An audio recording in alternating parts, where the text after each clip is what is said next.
nấu cà ri ăn với bánh mì. Hương vị quê nhà, niềm vui sum họp.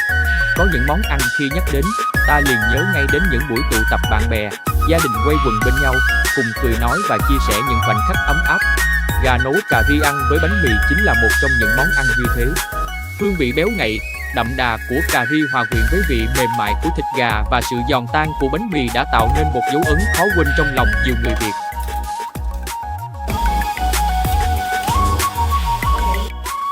Nguyên liệu cần chuẩn bị: 350g thịt gà khoảng 1 vỉ mua tại siêu thị, rửa sạch bằng nước muối loãng và chanh để ráo, cắt miếng vừa ăn. 500g khoai môn, 1 củ cà rốt, 1 củ khoai lang, 2 củ khoai tây tất cả rửa sạch gọt vỏ, cắt miếng vừa ăn. 2 cọng sả cắt khúc, 1/2 chén nước cốt dừa. Một ít bột nghệ, 3 phép tỏi, hành tím băm nhỏ.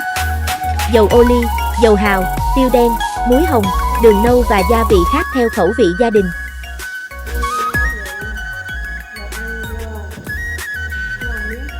Cách nấu đơn giản nhưng đong đầy tình yêu thương. Trong một nồi, đun nóng dầu ăn trên lửa vừa. Thêm hành, tỏi và sả vào phi thơm. Đổ thịt gà vào nồi và xào cho gà săn thịt, thêm bột nghệ, tí đường, muối hồng và ít nước lọc rồi xào tiếp cho thịt gà chín vàng nhạt. Thêm hỗn hợp củ vào đảo đều cho củ thấm vị, nêm thêm ít nước mắm và cho tiếp nước lọc vào xăm xắp ngang mặt củ. Tiếp tục đun nhỏ lửa khoảng 5 phút, đổ nước cốt dừa vào. Lúc này, bạn sẽ thấy nồi cà ri dần dần ngả màu vàng óng, nước cốt dừa sánh mịn và hương thơm ngào ngạt, làm bất cứ ai cũng phải suýt xoa. Khi gà và rau củ đã mềm, nêm nếm lại cho vừa khẩu vị, tắt bếp.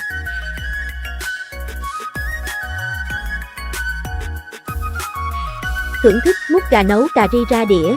Đừng quên thêm một chút tiêu xay và vài lá rau răm tươi để tăng phần hấp dẫn cho món ăn.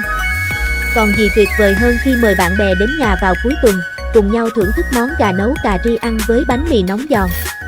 Hãy tưởng tượng cả nhóm bạn ngồi quây quần bên nhau, tiếng cười đùa rộn rã, từng miếng bánh mì chấm đẫm nước cà ri, vị ngọt béo ngậy tan chảy trong miệng, cùng với thịt gà mềm mại, đậm đà, tất cả tạo nên một trải nghiệm ẩm thực vô cùng đáng nhớ.